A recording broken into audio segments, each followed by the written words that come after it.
दोस्तों आज के दिन अपने नए चैनल पे एक नया व्लॉग बनाने जा रहे हैं जो कि होगा ओनली इन्फॉर्मेटिव। इसमें कोई मस्ती नहीं होगी, कोई मजाक नहीं होगा, कोई मोटिवेशन नहीं होगा। नहीं मोटिवेशन तो होगा क्योंकि मोटिवेशन के बिना क्या है अपना चलता नहीं है ना। अभी इस ठंडी वाले मौसम में बारिश के टाइम पे निकले हैं व्लॉग बनाने, मोटिवेशन है तभी तो निकले।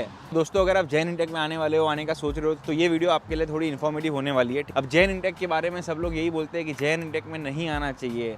इसमें पहली बात तो बहुत ज़्यादा ठंडी लगती है, बहुत ज़्यादा बर्फ़ गिरती है, आपके लिए हेल्थ के लिए भी प्रॉब्लम है, वेल्थ के लिए भी प्रॉब्लम है क्योंकि यहाँ पे आपको जॉब नहीं मिलेगी। अब इसमें कुछ बातें सही है, कुछ बातें खराब है, लेकिन इसका मतलब ऐसा बिल्कुल भी नहीं है कि जैन इंटेक खराब है। क्योंकि मैं जैन इंटेक में आया था, जैन इंटेक में आके मेरे को जॉब भी मिल गई थी और मेरी बॉडी भी एकदम मस्त चलती रही। डिलीवरी वाला काम भी किया था स्टार्टिंग में चल के बर्फ़ में, ठीक है। तो ऐसा भी कोई बिल्कुल लोड वाली बात नहीं है। लेकिन हाँ, सितंबर इंटेक जो होता है वो सबसे बेस्ट इंटेक होता है क्योंकि समर का टाइम होता है। आप इजीली बाहर जा सकते हो, 100 200 500 दुकानों में जाके जॉब अप्लाई कर सकते हो। आपको कोई जैकेट नहीं पहनना, कोई स्वेटर नहीं पहनना, कोई बंदर टोपी नहीं पहननी। प्लस समर के टाइम पे क्या है, लोग बाहर जाएंगे तो बाहर खाएंगे, घूमेंगे फिरेंगे, खरीदी करेंगे, तो बिजनेस भी ज़्यादा होगा। अब पैसे जब एम्प्लॉयर कमाएगा तो फिर लोगों को नौकरी भी देगा। लेकिन ठंडियों में ये सब थोड़ा कम होता है, इस वजह से जॉब मार्केट भी थोड़ा बहुत स्लो हो जाता है। तो सबसे पहली बात, अगर आप जैन इंटेक में आ रहे हो तो इंडिया से कोई नए जैकेट मत खरीदना। लेकिन अगर आपके पास इंडिया में कोई ऑलरेडी जैकेट है तो उसको फेंकने की बिल्कुल जरूरत नहीं है, उसको जरूर लेकर आना। मैं मेरा इंडिया का जैकेट लेके आया था, बहुत काम में आया था मेरे को स्टार्टिंग के कुछ दिनों में, जब तक मैंने कनाडा में आके जैकेट नहीं खरीदा था।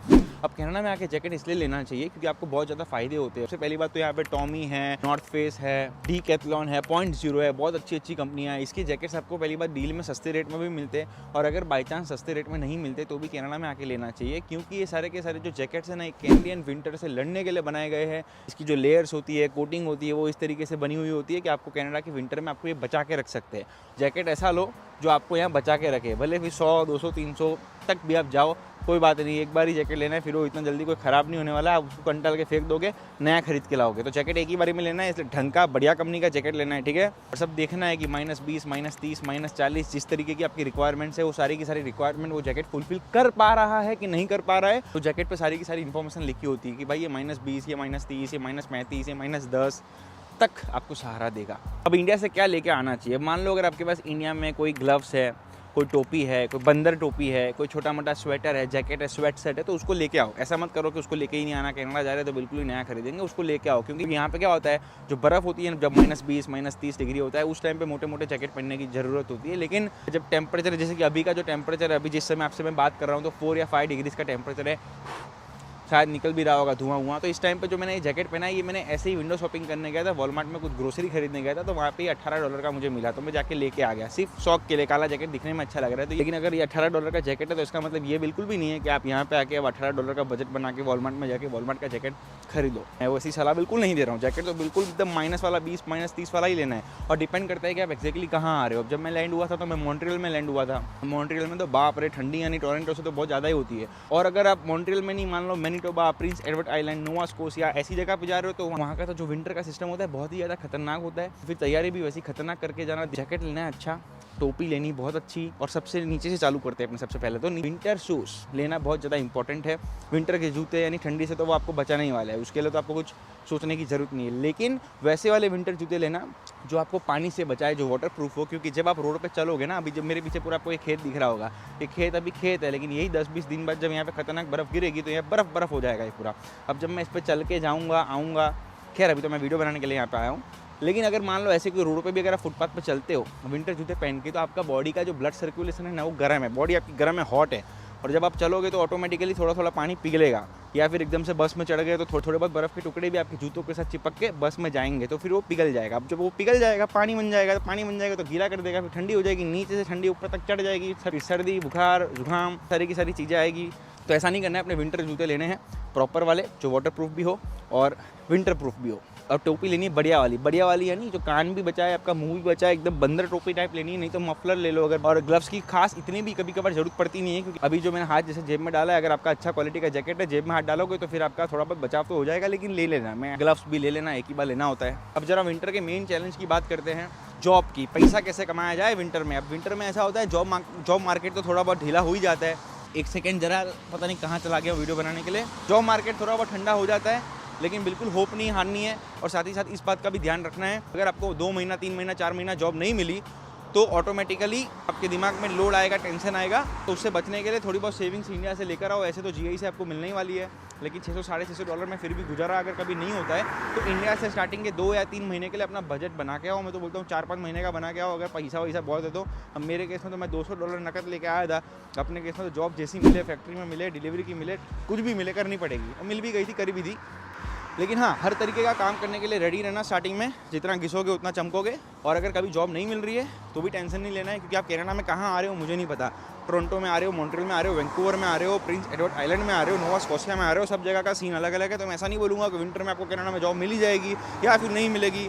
कहाँ आ रहे हो पता नहीं, अब ऐसी कोई बंजर जगह पे आ गए जहाँ पे समर में भी जॉब नहीं मिलती है तो फिर जॉब नहीं मिलने वाली है, ठीक है। लेकिन अपना बजट लेके आओ, घबराना नहीं है। लंबे रेस का घोड़ा बनना है अपने को। स्टार्टिंग में थोड़ी बहुत प्रॉब्लम हर नए काम में आती है, यहाँ पे भी आएगी, लेकिन उस नए काम के चक्कर में परमानेंटली डर के रिटर्न भाग नहीं जाना है। सोचा है कनाडा में आके कुछ उखाड़ना है तो फिर साला उखाड़ के दिखाना है। जाने वाले तो यार रॉकेट बना के मार्च तक पहुँच गए, तो अपने को तो खाली कनाडा में बसना है। और अब दूसरा विंटर में आपको नया चैलेंज ये मिल सकता है कि मान लो आपने जो मैंने आपको बताया है, जैकेट वैकेट पे प्रॉपर खर्चा करना है, ठीक है, एकदम बॉडी का ध्यान रखना है, ढक वक के खुद को निकलना है। अभी जैसे मैं 4-5 डिग्री में मुंह उठा के बाहर निकल गया हूँ तो अपने को क्या आदत पड़ गई, डिलीवरी करिए घिस के रोड पे, बहुत ज़्यादा डिलीवरी करी, 10-10 घंटे रोड पर डिलीवरी करी है। मेरे को तो आदत पड़ गई थोड़ी, लेकिन गलत करता हूँ, कान मन में फिर दर्द चालू हो भी जाता है। लेकिन आपको मेरी तरह गलती नहीं करनी है। जैसे अभी जिस तरीके से मैं 4-5 डिग्री में इस तरीके से आपसे बातें कर रहा हूँ, वैसे नहीं करना चाहिए, ठीक है। हाथ में ग्लव्स पहनना है, कान में प्रॉपर एकदम, या फिर हाथ को इस तरीके से अंदर रखना है, और कान में फिर प्रॉपर आपको टोपी वोपी, बंदर टोपी हो, कुछ भी नहीं है ना तो एक रुई का पैकेट खरीद लेना, स्टार्टिंग में रुई डाल देना, हवा नहीं जानी चाहिए, बस एकदम सिस्टम लॉक कर दो, जाम कर दो, बंद कर दो। कुछ 3-4 महीने की बात है, ऑटोमेटिकली 3-4 महीने के बाद ये जो विंटर का नाटक है ना, ये खत्म हो जाएगा, समर आ जाएगी, ठीक। और जॉब मिलने के लिए कुछ टिप्स एंड ट्रिक्स की बात अब करते हैं जरा। फॉर एन एग्जाम्पल, कोई एक बंदा है, ठीक है, वो 20 या 25 कंपनी में जाके जॉब अप्लाई कर रहा है, दूसरा बंदा 250-300 कंपनी में अप्लाई कर रहा है, तो किसकी पॉसिबिलिटी जॉब मिलने की ज़्यादा है? जाहिर सी बात है, जो 250-300 डोर को नॉक कर रहा है उसकी जॉब मिलने की जो पॉसिबिलिटी है परसेंटेज वाइज ज़्यादा होगी। बस यही बात है, यहाँ आओ, प्रॉपर नेटवर्किंग करो, कोई दोस्त है उसको बोलो भाई मेरे को जॉब दिलवा, यार कोई दोस्त नहीं है तो उससे ऐसे ही बात करो, अपना इंडियन बंदा दिख रहा है उससे हिंदी में चपड़ बातें करनी चालू कर देने की, भाई अभी भी आया हूँ, नेक्स्ट ईयर की फीस भरनी है, कोई जॉब का सेटिंग करवा दे, कोई रेफरेंस दे दे, कहाँ जाऊँ कुछ बता, जान खाओ। विंडो शॉपिंग जैसे लोग करते हैं ना, ऐसे एकदम सेल्समैन बन के प्रचार करो खुद का। इंस्टाग्राम में, टिकटॉक कंटेंट क्रिएटर बन जाओ। जॉब नहीं मिल रही तो लोगों को बताओ कनाडा में जॉब नहीं मिल रही, लोग वहाँ पे आपको देखेंगे, और रोने धोने वाली वीडियो तो ऑटोमेटिकली ज़्यादा ही चलती, ज़्यादा ही व्यू आते हैं उसमें, तो वहाँ से लोगों को बोलो मेरे को जॉब दिलाओ। कितने कंटेंट क्रिएटर है तो जॉब नहीं है, ऐसा बोल के जॉब मिल गई उनको इंस्टाग्राम के थ्रू। ऐसा बहुत सारा सीन है, ठीक है। हार नहीं माननी, आपको जॉब लेनी है, सिर्फ एक मिल जाएगी, और टाइम लगेगा ऐसा मान के चलने का। तो सोच के आया था कि मेरे को 4-5 महीने तक जॉब ही नहीं मिलेगी। वो अच्छी बात है कि जैसे क्वारंटाइन खत्म हुआ 15-20 दिन के बाद मेरे को जॉब लग गई थी। तो स्टार्टिंग में तो मैं यही बोल रहा हूँ कि फैक्ट्री शिफ्ट भी मिलती हो ना तो कर लो, एक नया एक्सपीरियंस ऐड हो जाएगा। मैंने खुद ने बियर फैक्ट्री में काम किया, दे धपा बियर की बोतलें तोड़िए फोड़िए, बियर से नहाया हूँ। बियर कभी पी नहीं है लेकिन बियर से नहाए हैं अपने कायदे से, ऐसा बोल सकते हैं। उसके बाद फिर डिलीवरी का काम किया, कैशियर का काम किया। डिलीवरी का काम मेरे को ज़्यादा सही लगता था, बाहर घूमने फिरने मिलता था। तो यार जॉब नहीं है समझ सोचो, जॉब ढूंढनी है ऐसा सोचो। और अब जरा बात करते हैं कि विंटर में अगर आपने प्रॉपर्ली अपनी बॉडी का ध्यान नहीं रखा तो आपके साथ क्या हो सकता है। तो देखो होने में क्या है, मेरे साथ हुआ था, मैं आपको बता सकता हूँ जो मेरे साथ हुआ था। मैं टोपी वोपी नहीं पहनता था, बाल बैठ जाते थे मेरे, ठीक है। तो अभी सीन ये होता था, जैसे अभी भी नहीं पहनी है, तो सीन ये होता है कि जब कान में चिल, अभी तो हवा नहीं चल रही है इसलिए बात कर पा रहा हूँ, लेकिन जब कान में चिल हवाएं घुसती है ना, 2-3 दिन के बाद आपके जो कान है ना, तो आपको अजीब सा दर्द होना चालू हो जाएगा। तब बहुत फटती है, दूसरा देश है, बेगाना मुल्क है, डॉक्टर का यहाँ पे वैसे ही लोग बोलते हैं नहीं है सिस्टम सही, तो डर लगता है।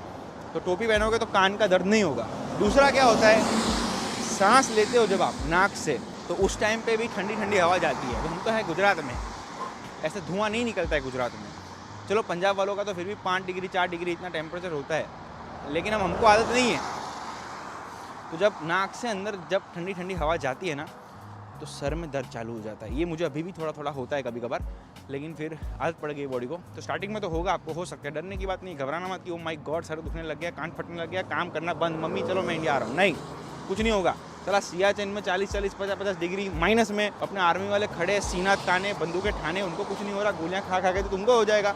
ऐसा मोटिवेशन कंज्यूम करते रहने का, फिर कोई टेंशन वाली बात नहीं है। दूसरा ये होता है, मेरे दोस्त के साथ हुआ था ये, फ्रॉस्ट बाइट उसको हुई नहीं थी। फ्रॉस्ट बाइट का मतलब ये नहीं होता कि आके कोई फ्रॉस्ट आपको बाइट करके चली जाएगी। तो फ्रॉस्ट बाइट में सीन ऐसा होता है कि अगर मान लो आपका कोई पैर है, हाथ है, उंगली है, कोई ऐसी बात ठंडी बर्फ पे अगर ज़्यादा रह गई तो वो जो खून है ना वहाँ जाना बंद हो जाएगा, खून जाना बंद हो जाएगा, पत्थर हो जाएगा। एक तरीके से सीधी भाषा में समझो, पत्थर बन जाएगा। एक उंगली पत्थर बन जाएगी, जाएगा नहीं, ऑक्सीजन वहाँ पहुँचेगा नहीं, तो ब्लैक होने लग जाएगी। तो फिर वो रीएक्टिवेट नहीं होगी। फिर वो उंगली को अगर रीएक्टिवेट करना है तो उसको काट देना पड़ेगा, गई फिर वो उंगली गायब।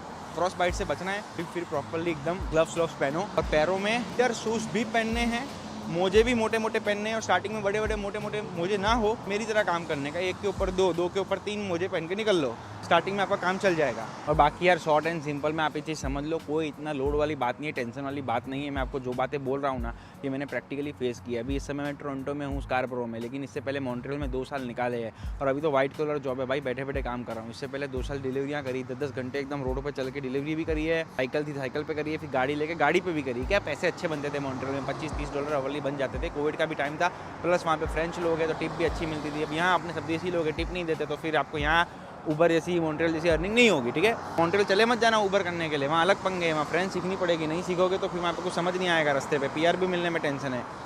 ओके, टॉपिक पे फिर से आते हैं। कोई टेंशन लेने की बात नहीं, कनाडा बिल्कुल ही एकदम मस्त कंट्री, बढ़िया कंट्री। ठीक है, ये दूसरा ये होम सिकनेस का जो पंगा बोलते हैं ना, वो थोड़ा बहुत कभी कभार मेरे को होता है, और खास करके विंटर में इसलिए होता है क्योंकि विंटर में जो दिन है ना वो 4 या 5 बजे जो सन है ना वो सेट हो जाता है, तो 4 या 5 बजे अंधेरा हो जाएगा, बाहर जा नहीं पाओगे। प्लस आप अगर बेसमेंट में रहते हो तो एकदम हालत खराब हो जाती है। दिन शुरू होते ही 12 बजे अगर आप उठते हो तो समझ लो एक पिक्चर देखी नेटफ्लिक्स में, 3 घंटे गए, अंधेरा हो गया। सुबह होते ही अंधेरा हो जाएगा, सुबह होते ही रात हो जाएगी। तो इस सीन में क्या करना है आपको, कुछ ना कुछ खुद को बिजी कर दो। मैंने खुद को बिजी बनाया था ब्लॉग और रील्स के थ्रू। अगर आपको कोई अपनी कोई स्किल जगानी है वो करो, गर्लफ्रेंड पटानी नहीं पटानी आपकी इच्छा, लेकिन मैंने मेरा टाइम वीडियो बनाने में, बुक रीडिंग में लगाया था। आप कोई स्किल जगाओ, कोई पार्ट टाइम की फुल टाइम जॉब अच्छी कैसे मिल सकती है, कुछ नहीं मिलता तो अच्छे से योगा करो, मेडिटेशन करो, एक्सरसाइज करो, जिम जाओ। ठीक है, बिजी रहो, बिजी रहना है, अच्छी तरीके से बिजी रहना है। ठीक है, 2 लोग बिजी होते हैं, एक होते हैं दारू और सिगरेट वगैरह पी के बिजी रहते हैं, वैसा वाला बिजी नहीं रहना है, क्लब जाके बिजी नहीं रहना है, इन्फॉर्मेशन कंज्यूम करने के लिए बिजी रहना है, अच्छी चीज़ों को, स्किल्स को सीखने के लिए बिजी रहना है। ठीक है, पैसा नहीं कमा सकते तो कोई बात नहीं, आज जहाँ हो, 3 साल पहले सपना देखा था, आज इसलिए यहाँ पहुँचे हो। आज कोई सपना देखोगे 3 साल बाद, 5 साल बाद वो भी पूरा होगा। शिद्दत से सपना देखो, शिद्दत से मेहनत करो। लोगों ने बहुत कुछ अचीव किया है, आप भी बहुत कुछ अचीव कर सकते हो। और ऐसा बिल्कुल नहीं बोल रहा हूँ कि आप इंडिया में पैसे नहीं कमा सकते। मेरे सीन में ऐसा था कि मुझे कनाडा में आके पैसे कमाने थे, तो बस क्लियर हो जाओ। ऐसा कंपैरिजन नहीं करने का कि इंडिया में ये है, कनाडा में वो है, ऑस्ट्रेलिया में वो है, नहीं। अपने को कनाडा आने का तो खत्म हो गई बात, कनाडा आने का है। फिर सिचुएशन कितनी भी विपरीत हो, अपने को मेहनत करके सारी की सारी सिचुएशन को अपने फेवर में लाना है। रॉकेट भी जब ऊपर उड़ता है ना तो वो हवा के उल्टी डायरेक्शन में दौड़ता है। बाकी कोई भी तरीके की टेंशन लेने की ज़रूरत नहीं है। कभी भी ऐसा लगता है कि टेंशन हो रही है तो इंस्टाग्राम में शॉर्ट रील्स के थ्रू कोशिश मैं करता हूँ कि लोगों को मोटिवेट करूँ, खुद भी मोटिवेटेड रहूँ। और अभी यूट्यूब भी फिर से चालू कर दिया है, ठीक, तो सब्सक्राइब कर दीजिए प्लीज़। और ज़रा बेल का आइकन है उसको भी खास करके दबा दीजिए, मुझे मोटिवेशन मिलता है आपको मोटिवेट करने के लिए।